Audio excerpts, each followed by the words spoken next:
Okay, let's get started. Hi, everybody. Welcome to our last session of our fall webinar series hosted by Just Roots Consulting called The Bottom Line, Industry Leadership and LGBTQ Equity. So glad you could all join us today. I do see quite a few folks in attendance today. Thank you all for taking time to be with us. Just so you know, before we begin, I do welcome any questions throughout this. So there is a question and answer feature in Zoom that you can use to let us know if you have any questions along the way. You can also raise your hand if you have any questions, and I will periodically check to see if anything has come up, and we'll try to answer your questions in real time as we go.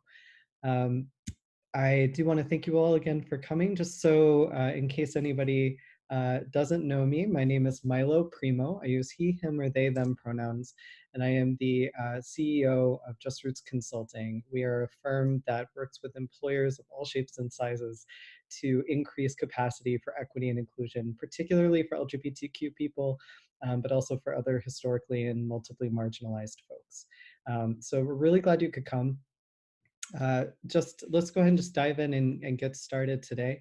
This is the third of a series. We started with mindful best practices, where we talked about some language and concepts to make sure everybody was on the same page. And then we also talked about managing trans employees in the workplace and how you can do that in a way that keeps your business running smoothly, while also making sure that everybody who works for you is welcomed and affirmed and respected and even celebrated, regardless of gender identity and gender expression. If you missed those, no big deal. We recorded them and we will be posting them on our website soon. So keep an eye out for that. We'll send an email around for those when they're available.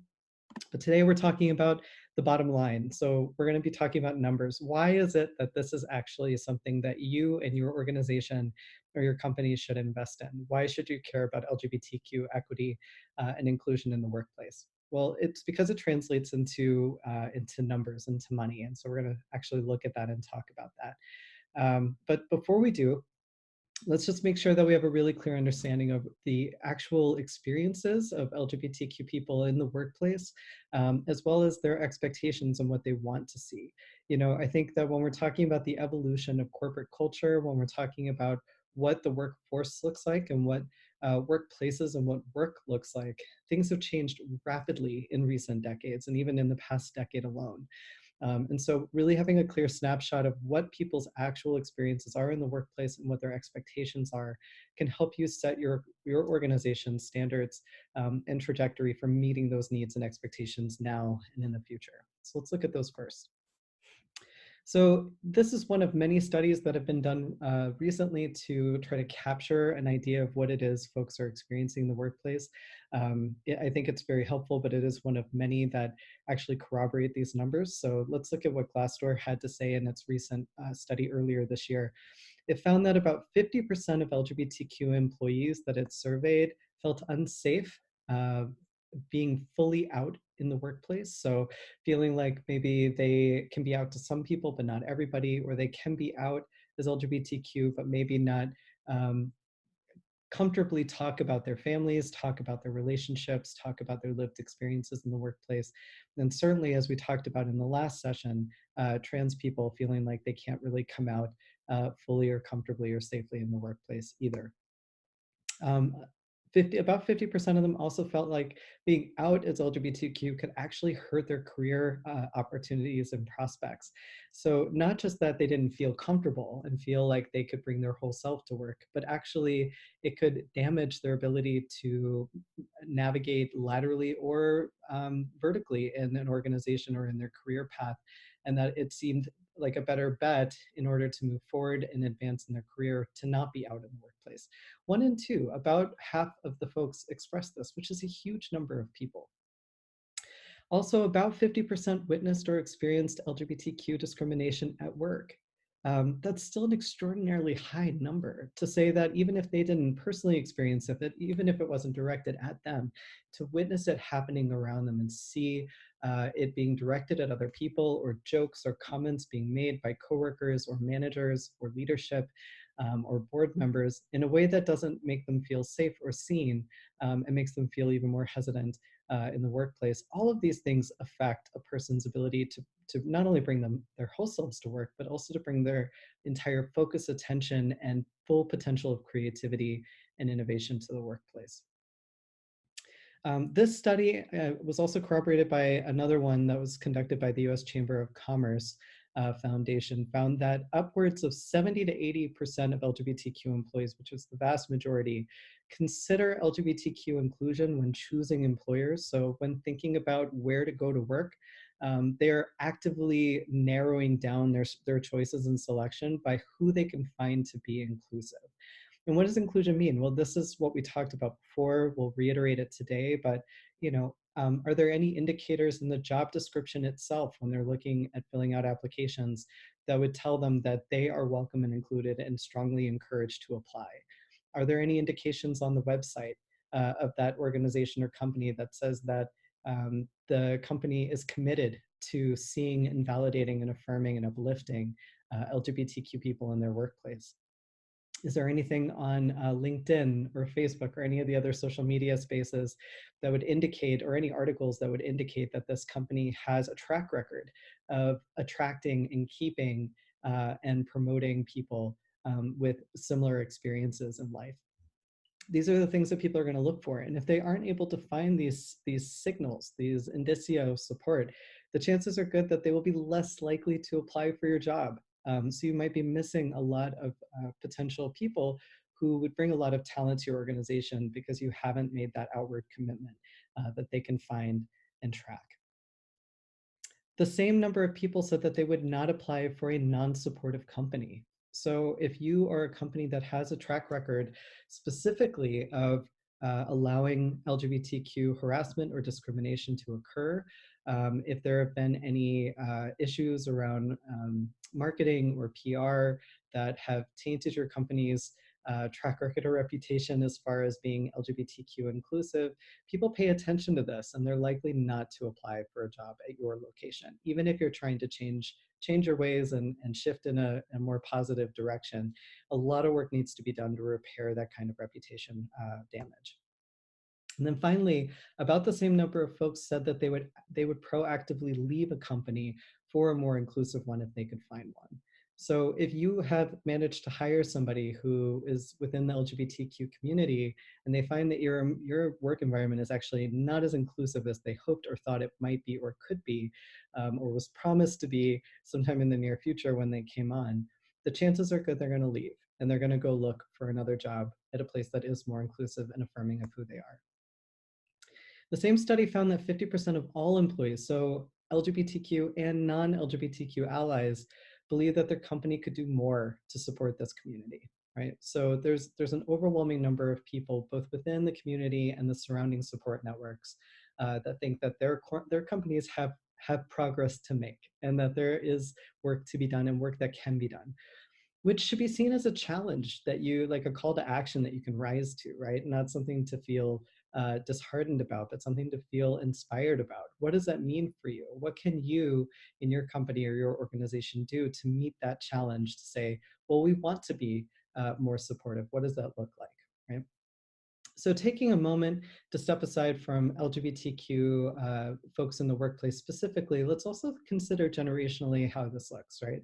Because I do want to make sure that we're looking at a broadband kind of scope of this. So prospects said that by 2020, so very soon, right? That's about a month and less than a month and a half away now, that the US workforce is going to include a very different picture than it ever has before. We're going to see about only 5% of our baby boomers still in the workforce, about 35% Generation X, which are those folks that were born from 65 to about 1980, 35% millennials, so 81 through about 1996, mid 90s, and then about 25% Generation Z, which are the folks who were born in the mid 90s through the early aughts or mid aughts and early teens.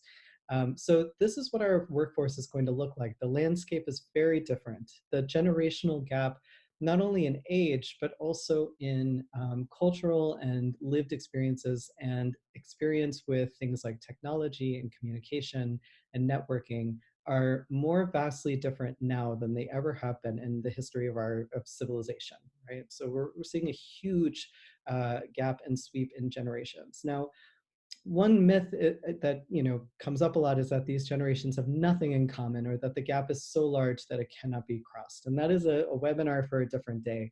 But I will say that there are a lot of things that are in common between these different generations, including the desire for job security, the desire to be able to do a job well, to feel satisfaction from a job, and to know that there is a job to be had and available. There are some distinct differences, though, that I think are worth noting at this point. One is that among those millennials who are employed at what they would consider to be diverse organizations, so these are organizations that have a very diverse staff and diverse leadership structure, say that they would be willing to stay at those organizations for over 5 years easily, because that is something that they value and that they see to be very important. This is the vast majority of millennials that work at these organizations. Among Generation Z, we see that these folks who are on the younger end of the scale think that cultural diversity is the most important element to a team. And contrary to a lot of popular belief about this generation, which is very technologically savvy and connected on a social network sort of level of thinking, Generation Z is actually really interested in working face to face with people in the workplace. They actually want to have human to human interactions. And in that human to human interaction, they want that cultural diversity to be a core part of that experience. They think that it's a really crucial thing in order to achieve really good work and satisfying workplaces. The other thing is that they will strongly consider a company's diversity when choosing an employer. So we're not just talking about LGBTQ people doing this, but we're talking about an entire generation of workers who within the next 10 years or so are going to take up the vast majority of our workforce. We're going to see that that is something that's really important. So if your organization or company has not taken this seriously yet, has not really taken the initiative to invest in diversity and inclusion and equity in your workplace, and also in the work product that you're making, and the relationship that you have with the communities that you're serving and the markets that you're trying to tap, now is the time. I imagine, though, that a lot of you are on this call because you are either part of that process within your organizations, this is something that interests you, or maybe you're part of a committee or a task force, or you're a staff member whose job it is to do this kind of work, and you want to know how to do it better, right? So thinking about how you can dive deeper into this and make it an institutionalized commitment to these things is really, really critically key as we move forward in the workforce generally, but also in tapping the LGBTQ community. So I'm just gonna take a moment, see if there's any questions. I don't see any yet. Feel free to pose any questions in the Q&A component of Zoom. Otherwise, we're just gonna keep moving forward here. So let's talk about how this actually translates into money, because that's the bottom line. How is it that your organization, your company can benefit, and not only benefit, but really thrive off of centering equity and inclusion and diversity initiatives and work and practices within your institutions? Let's jump in. So specifically talking about LGBTQ folks in the workplace, we see that by doing so, by centering this as part of the core work of what your organization does, it will decrease the costs of your organization overall. One way it'll do this is by improving the hiring and retention rates that you have, specifically around finding and keeping, getting and keeping top talent among the LGBTQ community. There are estimates that say that the average hiring and onboarding process collectively can run, anywhere between $8,000 to probably $12,000 or so per person, depending on your organization, depending on what level you're hiring for. Sometimes longer than that. The hiring process can also take on average anywhere between 35 to 60 days, which is a lot of time and effort that you're channeling through your HR people, through your hiring committees. And that's assuming too, and or not actually, probably even assuming, but this is something that you would have to include, is how well are you equipping your hiring committees to do a really equitable job in the hiring process, such as investing in implicit bias training for all the people who are on hiring teams, including HR managers. Um, and the time and energy it takes to review applications, to call references, to conduct interviews, and also just the startup cost of getting somebody adequately onboarded and set up to succeed in the new organization. So companies are, this is no surprise to any company that might be on this call today represented. The costs are extraordinary and they add up very quickly. And so if you are not in a position as an organization to readily welcome and affirm the LGBTQ talent that you are able to obtain and try to keep, they're going to leave. And so this money that you invest in that process, let alone the training and the other sort of work that you invest to make sure that that person is successful in their job, is going to go down the drain. So by making sure that you create a workplace that is inclusive and welcoming for LGBTQ people, you're saving yourself a lot of money in that realm. You also reduce your legal liability. I hate to say this, but of course, as a civil rights attorney in my other hat that I wear here in New York State, a lot of what I do is hold organizations accountable to not meeting the standards necessary to make sure that people are not discriminated against or experience harassment or sexual harassment in the workplace.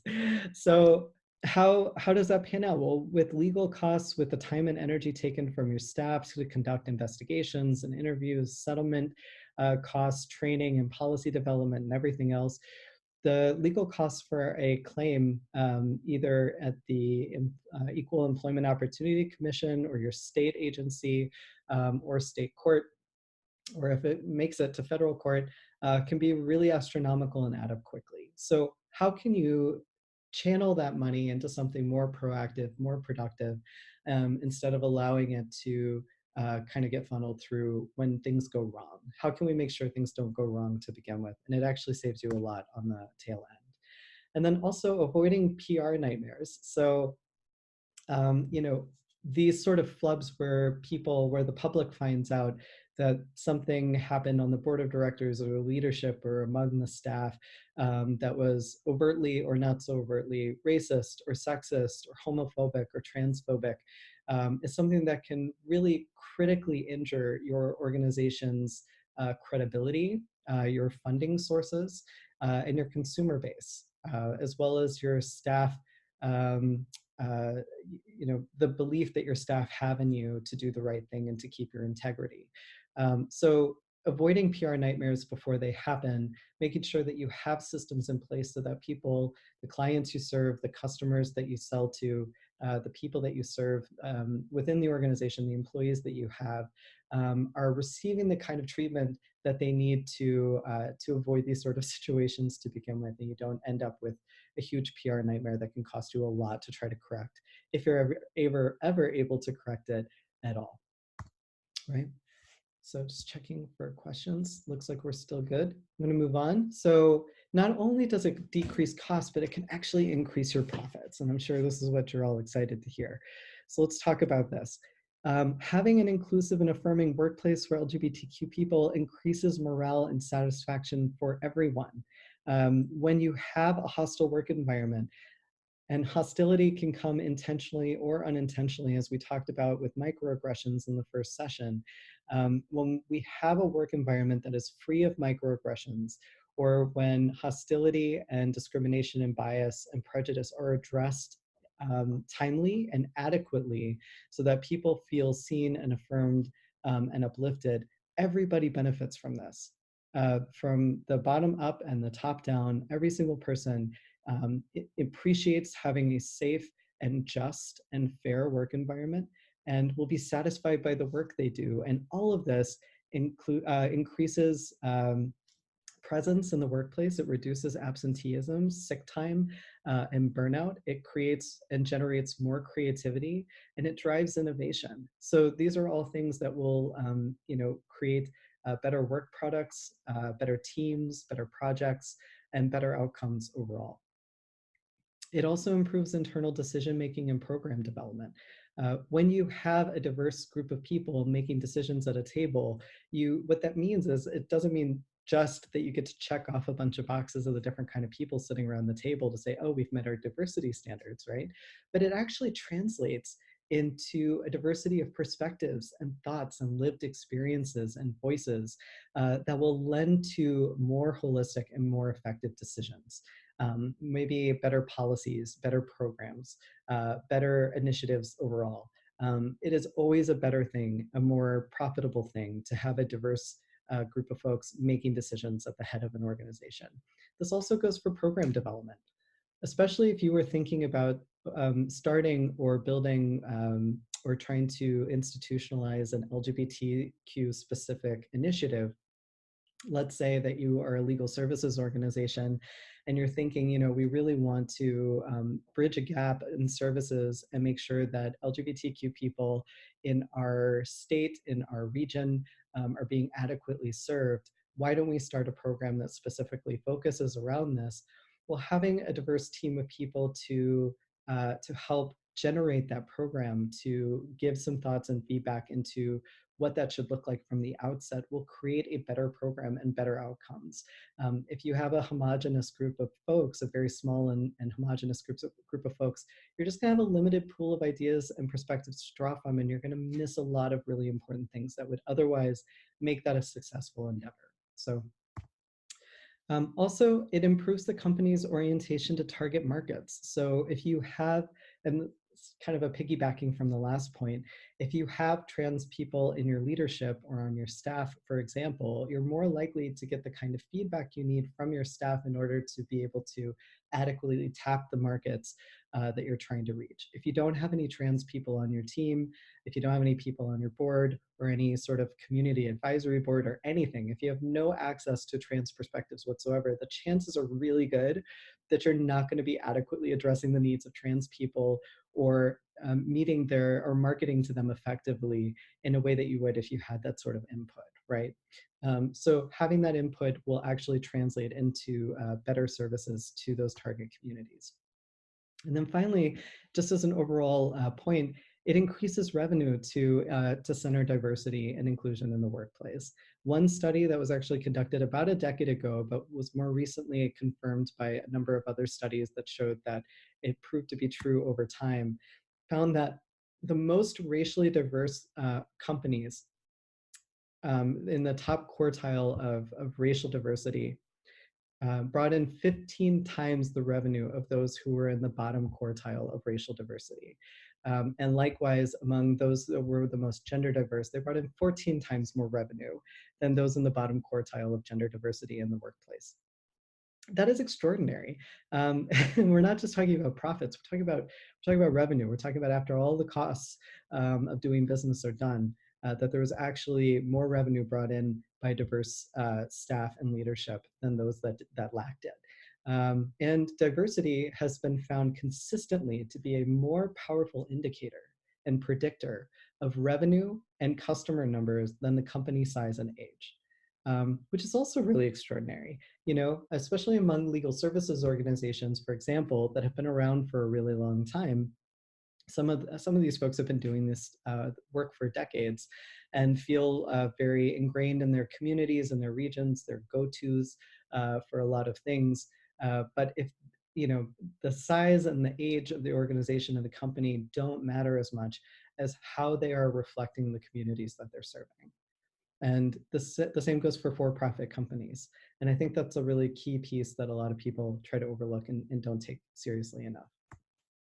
So what are some ways that you can do this? Well, just to sort of reiterate what we talked about last week, because these are really the important points to take home, right? You have to walk the walk. You can't just talk the talk. You can't say, well, we are a welcoming and affirming place without actually having some sort of proof that you're doing it and actions that you're taking that you can point to say, we are actually walking the walk and not just talking the talk. So what are some of those things? Taking an intersectional approach to LGBTQ recruitment.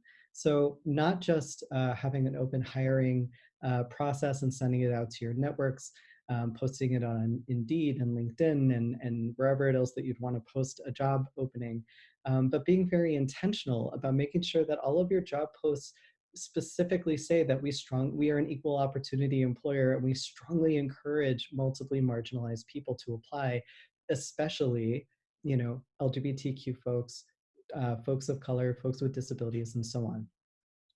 And also taking that recruitment effort and marketing specifically to LGBTQ communities. And if you don't know where to find them, if you're not sure who it is that you should be in contact to do that, then that's your first step, is to make some community contacts to create that sort of relationship, so that when you have a job available, you can work with them to make sure that it is getting out to the community that you would like to work in your organization. And of course, taking an equitable hiring and approach to hiring, retention, and promotions as well. This is incredibly important. And we've talked about this before, implementing required implicit bias training for all people involved in the hiring process, making sure that the hiring process is rather uniform, and so that it really cuts out the possibility for subjective bias that might otherwise kind of get involved and tangled up in the process. Thinking about culture adds instead of culture fits. How is it that we can draw people in who will add value, add a dimension to our organization and push us forward, instead of fitting into what we might preconceive to be our organizational culture, whatever that might be. Really questioning why it's so important to keep an organizational culture and who made that culture anyway, right? And also thinking about retention and promotions. How can we make sure that people who are hired, the top talent across the industries within this community, want to stay? What will make them want to stay? What are some things that we can address to make sure that this is a place that they want to call their work home for a long time to come, and will continue to provide their contribution and innovation to our space for a long time? And thinking about your promotions and succession plans, right? It's one thing to hire people in junior level positions, but if your middle management and your upper management and leadership and C-suite and board members do not reflect the same community, that's a problem. There's not really a clear, express, and intentional pathway to leadership for people in this community if it's not reflected in those positions. And so thinking very intentionally and deliberately about that is key. We've already talked in the previous session about developing proactive policies to make your organization more welcoming and affirming. Some of those can be inclusive benefits and health plans, such as leave benefits or reimbursement for things like fertility treatment or adoption. It could also be health plans that are equitable and inclusive of things that LGBTQ people specifically would need, in addition to sort of run-of-the-mill medical care. What other sort of things are specific to this community that could be addressed equitably in your health plan? Thinking about creating, as part of your inclusion and diversity initiatives, employee resource groups for a lot of different kinds of minority groups and interest groups. Specifically though, thinking about one for LGBTQ folks. And this is a really great way to instill leadership opportunity and potential within folks within your organization who want to gather together, have a space where they can share their experiences with one another, strategize how to overcome challenges that they're experiencing, and also make recommendations that your organization should express an institutional commitment to either reflecting on seriously or accepting. I think that the most powerful examples of LGBTQ employee resource groups are those where the organization has made a clear commitment to take the feedback and recommendations that it receives from these ergs and put them into place, because the staff who are participating in these employee resource groups are considered to be the experts in their own experiences, right? So not just to give it, lip service, but to actually give it some power and authority in the way your organization grows. And then again, I can't say this enough, but also considering who is in leadership who reflects membership within this community. I think that in the past couple of decades, we've seen more and more out gay and lesbian individuals taking positions of leadership as directors or in C-suites or as board members of nonprofits. And that's become very clear that that is something that we're on sort of an upswing with. But we don't have a lot of visibility of people who identify as bisexual, and certainly not a lot of visibility around or actuality of people who are trans or non-binary or gender expansive in these positions. And it's not for a lack of numbers. There are certainly a lot of trans and non-binary and gender expansive people who are perfectly qualified to take on positions of CFO and COO and CEO and chief diversity officers and chief legal officers and all sorts of other positions. But because there's not an intentionality around recruitment and the hiring process, a lot of these folks get left in the dust again and again and again. And it's really at the loss of the organizations that pass them over due to bias, either implicit or complicit bias. So being, again, very intentional about how you approach recruitment and headhunting for these positions is really key. I'm just going to pause a moment. I still don't see any questions. If anybody would like to pose a question, though, please feel free to use the Q&A portion of Zoom. Otherwise, we'll keep moving. So how does this also translate not only internally, but externally? How does this reflect on the target markets that we might have as far as the consumers or the clients that we're trying to reach, and also funders if we're thinking in terms of nonprofits? Well, I think it's really important to note that LGBTQ folks in the US have about $1 trillion in purchasing power, which is on par with most other similarly situated marginalized groups within the US and minority groups within the US. Globally, that amounts to $3.7 trillion. So there's a big purse to tap into if you're able to effectively and adequately tap this particular consumer market.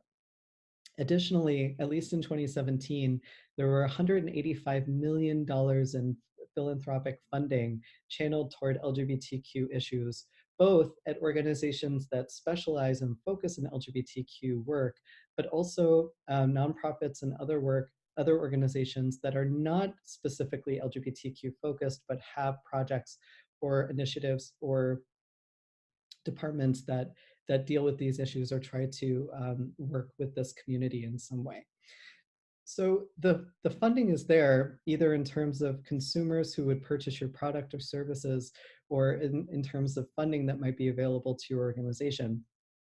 But in both circumstances, what funders are looking for and what consumers are looking for increasingly is authenticity, right? What they want to see is that you as a company, you as an organization authentically care about who they are and what it is that they need, right? For a very long time, LGBTQ people have either been turned away absolutely and rejected. Sorry, this automatic light's killing me. Have been turned away or rejected by organizations that don't want to prioritize their needs of their community, or have specifically said, we don't particularly care if you buy our sandwiches or if you drink our soda or drink our coffee. In fact, we encourage you not to because we don't particularly like you, right? There's that stance. And then there's a bunch of companies that don't have a stance one way or the other. And then you have some companies who have taken the stance of, oh, no big deal, come Pride Month, which is depending on where you live, usually June of every year, sometimes July, August, or September, depending on where you live. But on Pride Month, we are going to show up. We're going to put rainbows all over our stores and all of our locations. We're going to be a sponsor at the local Pride Parade. We're going to have a big float and give out pins that have rainbows and our logos on them. And then we're going to see you again next year. We don't particularly care about you in the meantime, right? So there's this sort of pandering and trying to capitalize on LGBTQ pride without any actual investment in the community as a whole. And then you have organizations that have taken authentic approaches to trying to really identify what it is the consumers and the funders are actually looking for, and to show a genuine interest in meeting those needs. And I think that the key piece here when you're approaching marketing or approaching grant writing and or either of these things is to normalize the work that you're doing or the community that you're serving, as opposed to tokenize, right? And a really good example of this would be Gillette did a good job of this recently with, and yes, I'm talking about the razors, with a commercial that showed a father teaching his transgender son how to shave for the first time. So this is somebody who's transitioning to male, maybe has never really used a razor on their face before. and the father is showing him how to do it, even though he's much older. And it was a very touching sort of reflection, right? And this is just one of many that shows people in just real life daily situations using ordinary objects in a way that strikes us as, like family and love and care and upbringing and rites of passage and all sorts of other things that include LGBTQ people and their families who are proud of them. It's a really beautiful thing. And it came out not during Pride Month, near Pride Month, but not during Pride Month. So, there's there are many ways to do this to just normalize it. And we'll talk a little bit more about this in a moment as well. Okay. So how else can your money talk? Let's dive in a little bit further. So one thing that I would really drive home to you is the importance of investing in a consultant or a staff member who are specifically tasked to do this work, to dive in deep with equity and inclusion and diversity in your organization or your company writ large, but also specifically in the realm of LGBTQ equity and inclusion and diversity, if that's something that you have the capacity to do. And I think that this is really important. One, because most organizations actually lack the capacity in-house to provide that sort of needed focus on this work and to build the infrastructure and the policies and the practices needed to actually put some of these things to work for them. And what will often happen, especially in nonprofits, is that a team of people, maybe an employee resource group, usually a committee, which we can all kind of roll our eyes at committees and how effective they are or how much organizations take their recommendations seriously, right? Committees or task forces, or even worse, the one easily identifiable LGBTQ person who works on staff is tasked with kind of coming up with recommendations and solutions and strategies and that sort of thing without really providing the kind of authority needed to actuate these ideas, and also without the compensation in terms of time and money and title for the work that's going into it. So especially in nonprofits, we'll see a committee of people who are tasked to do this work of thinking about how to put some of these things into reality without in any way changing the caseload that they have or the rest of their workload, without any sort of compensation for the additional time and energy that they're taking into it, without any sort of specific title that comes with roles and responsibilities and authority to put these things into action. So a lot of this ends up being lip service. So having your organization or your company actually invest in somebody to come in from the outside and provide that sort of expertise and time and energy to make sure you do it right. Or if you insist on having a staff member do this, creating a staff position, which I think is really great, making sure that that person is actually qualified to do the work and it becomes part of their work for which they are compensated, and for which they are given adequate authority to actuate these things. And it's not something that's just being done as lip service. Prioritizing diversity in your contracts and vendors. This is so important. Supplier diversity is such a really excellent way to show support and allyship for the LGBTQ community. One of the ways that we've seen this happen, there are a lot of corporations that have made a commitment to this. One of them for a very long time has been IBM, which in its specifically its supplier conduct principles says that the suppliers will not discriminate in hiring or employment practices on the basis of a lot of protected statuses, including sexual orientation, gender identity, or gender expression. And this was added long before there were any state laws that specifically required it. In fact, IBM was really ahead of the curve and added employee protections based on sexual orientation back in 1984, well before anybody else was really thinking about this, and added the LGBT supplier diversity in 1999. So this is way ahead of the curve. But doing this holds your suppliers, your contractors, your vendors, the people you buy paper from, your ink, the office supplies, your company parties, who caters those, your transportation, all sorts of things, making sure that all of these companies live up to and meet the standards that your organization holds for itself will actually raise the level of accountability across the board. And one way to do this is also to consider researching and getting and obtaining LGBTQ run or minority run or women run businesses to be your suppliers and your vendors. A lot of these organizations, in order to get that status, either within their state or on the federal level, or otherwise, have to get some sort of certification to show that they've met certain standards and expectations of diversity and inclusion within their organizations already.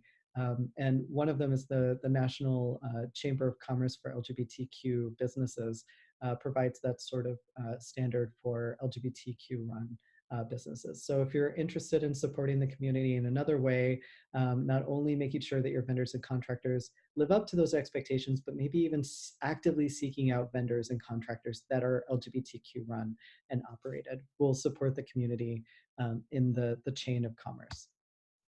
Another way to do it is to specifically divest from places and organizations where you discover there's discrimination happening. So one really good example of this was PayPal, among many other companies, who in 2016 pulled out of its plan to open a new site in Charlottesville, North Carolina, excuse me, where it would have 400 job openings for people at that site, because just the month earlier, North Carolina had passed the Public Facilities and Securities Act, which prohibited cities from being able to have non-discrimination policies based on gender identity. And PayPal, in doing so, in deciding not to open up this new site in North Carolina, did so specifically out of protest for this new law that came into place. The CEO, Dan Schulman, saying that becoming an employer in North Carolina where members of our team will not have equal rights under the law is simply untenable. And this sparked a number of other organizations to follow suit. And in whole, over 100 companies protested the North Carolina law. The state of New York, among many other states, withdrew any sort of travel, state paid and funded travel to and from North Carolina, as long as North Carolina had that law in place. And a lot of other states followed suit. So this idea of divesting from or states or organizations that have expressly made it so that not all of your employees or your stakeholders would be able to receive equal treatment under the law. Another way this could look is also in terms of corporate giving. So Chick-fil-A is sort of famous for this and is kind of big in the press right now. But Chick-fil-A is a for-profit multinational corporation that sells chicken sandwiches, but also is notorious for donating making charitable donations to other nonprofit organizations that specifically part of their mission or their values or their express services say that they do not provide services to LGBTQ people, do not recognize same-sex marriage to be valid, and or think that is in some way sinful or unlawful or wrong to serve LGBTQ people in some way. There are several of these organizations that have been sort of in the center of the issue for many years now. And there have also been a lot of protests as a result. So because Chick-fil-A is held very strong to these charitable donations to these organizations that are problematic to our community, there have been protests all across the country to shut Chick-fil-A down on college campuses and airports, at stadiums.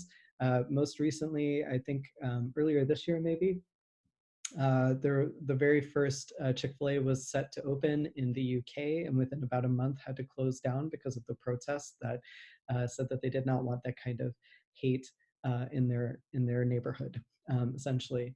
And very recently, in the past week or so, someone new in the PR realm, probably after spending a lot of money to try to figure out how to address this issue on a large scale basis, said that they would no longer, Chick-fil-A would no longer be making these charitable contributions to those problematic nonprofits, but instead would be funneling to other organizations which just so happen to have a more inclusive LGBTQ stance. So thinking about where your money goes, both in terms of vendors and contractors, but also charitable contributions, um, and and letting people know that, letting people know what you're committed to, what you care about as an organization, being proud when you make that stance, so that people know that this is something that you care about, is a really great way to make your money talk. And then finally, just to reiterate, making sure that your marketing is really meaningful and it's more than just pride. It's more than just rainbow stickers and rainbow flags during the month of June or July, wherever it is that you are, that pride is happening, but that it's across the board and it's institutionalized and normalized in all of the work that you do. How our clients or customers just sort of generic stock photos on your website or in your annual reports or on your brochures reflecting LGBTQ people just living their life, right? It doesn't have to be specifically an LGBTQ rights project or a specific item that you're trying to market to the community. It could just be your regular run-of-the-mill work that you're doing or services you're providing that reflect and show LGBTQ people as part of that process. Great places to find some stock images that you can use in your work is the Broadly Vice Gender Spectrum Collection. So this is available, you can Google it, it's Broadly, the online publication, and Vice.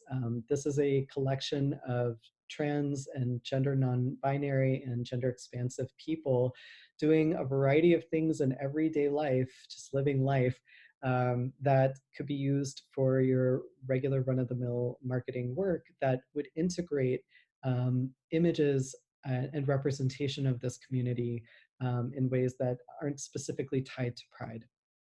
There's also another great resource that just became available called Disabled in Here. It's a photo archive that has photos of disabled folks of color who are also LGBTQ, but also folks of color who are disabled doing a lot of other things in their daily life as well. So thinking about an intersectional and equitable approach to your marketing and making sure that it is authentic and sort of normally representative of all people across the whole spectrum of lived experiences and not just during Pride Month. So just to wrap up here, to bring it home, I just want to share with you from this really incredible resource I strongly suggest you check out. It's the U.S. Chamber of Commerce Foundation's Business Success and Growth through LGBTQ Inclusive Cultures that was published earlier this year. It's a report that looks at, I think it's about 70 companies across the country of mostly medium to large sizes that looks into why it is that they bothered to implement LGBTQ inclusive practices into their work and what the results were. It provides a lot of lessons learned and steps to doing it and ideas and inspiration. It's a great resource. But I think that this is really telling that of the organizations that they interviewed and that they reviewed, this was the reason that drove these companies to even bother to do this work to begin with. And it starts with the top, like we started with the top, which is retaining current employees. When you are a company or an organization and you've invested a lot of money and time and energy into the hiring and onboarding and training process, you want to keep those people with you. You want to make sure that they grow, that they stay, that they keep funneling the wealth of experience and institutional knowledge they have back into your organization. You don't want to lose them to someplace else that will benefit from all the work that you've put into them, right? So how can you retain your current employees? That was the driving reason that most of these companies took the time and effort to institutionalize LGBTQ inclusive practices, but also right behind it, attracting good, qualified, top talent job candidates, right? Expanding their initiatives around diversity, improving their brand to the people that they're serving, all these things that we've already talked about. I like in the middle, it says other right thing to do, right? I think that it's funny we have to qualify right thing to do with other as though that's not okay in and of itself. So 36% of the companies said, oh, this is the right thing to do, or some other reason, that we did this. But a lot of them also wanted to match the competitors in their industries to make sure that they were at least on par, if not ahead of the curve, on doing this, so that they could continue to be competitive across the industry, and so on. And the outcomes were pretty positive. So there was much higher employee engagement, and the report describes employee engagement not just as people feeling more satisfied in the workplace and providing creativity and innovation to the work that they do and excitement, but also just engagement with one another, having real conversations about real lived experiences and navigating the complex lives that we live and the world that we live in. And it really just created a workplace that was more conducive to authenticity for everybody. And it was something that resulted in much higher morale across the board. It did improve the company brand and reputation, which again, if you're thinking about how to tap the LGBTQ consumer market or funding from philanthropic funders, improving your company brand and reputation to make you a leader in the industry and somebody that is reputable and credible and able to hold the interests of the people that you're serving and the markets that you're trying to work with in a way that has integrity cannot, can only speaks for itself in the amount of money that it actually brings into your organization. It also resulted in a better job applicant pool, higher employee retention, and greater board engagement. Though that seems to be on the lower end, which I think is something to think about in the future, why that might be, and if that's reflective of who's on the board to begin with, and why it may or may not have increased board engagement. That's something that's interesting to me, but that's for another webinar. So just some resources to think about as you move forward. I think that as you work to increase your organizational capacity for LGBTQ inclusion and equity, you will raise your bottom line. These things are absolutely connected. There is a causation. There's more than a correlation. You will reap the benefits of this. So some tools for you to do that. One thing that I would suggest is at least looking at the Human Rights Campaign's Corporate Equality Index. This is a report that comes out every year that lists hundreds of employers around the world of all shapes and sizes that have made a proactive commitment to a lot of these things that we've talked about over these 3 webinars, a lot of these different initiatives, and provides it in such great detail as to essentially provide you with a roadmap of how to do it yourself. And it's a completely voluntary index. It's something that you, if you are not part of it already, you could apply to become part of it. And be rated on an annual basis about how you're doing and get scored, which becomes part of the report, but also becomes part of an incentive for you to raise your bar and show you how to do it and put you in a network of other corporations and nonprofits that have made the similar commitment to equity and inclusion for LGBTQ people. It's a great resource, and I think it's a great starting place for people who are ready to take the plunge. And if you'll remember, I said earlier, a lot of LGBTQ people, in fact, the vast majority, look for companies that have this sort of proactive stance on LGBTQ affirmation and inclusion. This is one of the resources they would probably consider. They're going to go and look and see if your company is listed in this resource and see, is it something that people actually liked working at? Is there a commitment to doing this work? And even if you don't score well initially, is there improvement over time? Is there a commitment to show improvement over time? And that's what's really key. The other thing I could provide for you, and I will actually send it out to folks who joined us for these webinars, is our own resource that we created, which is the Trans Excellence for Employers Assessment Tool. It is a condensed version of a much longer report, right? So HRC's report is quite long, quite detailed, quite expansive. Ours is a really quick sort of checklist blueprint for you to think about the different aspects of your organization or company and what trans excellence for employers looks like internally and externally facing. So you can actually go through and check off the things that you have achieved but also for the things that you cannot check off yet, it provides sort of a blueprint for what you could do next in order to get there. And every single one of the items that's listed in that assessment tool is something that we can also help you with. So if you were thinking to yourself, Milo, this is a lot of really great information, but what am I supposed to do with this? Let us know. That is literally why we exist, is to help you achieve these things. So any one of those pieces, or even something that's not listed there, if you have a question about it, if you're looking for resources, looking for guidance, let us know. We are always here for you. And with that, I'm going to see if there are any questions. Doesn't look like there are. So I'll stick around for just another moment in case anybody would like to pose a question.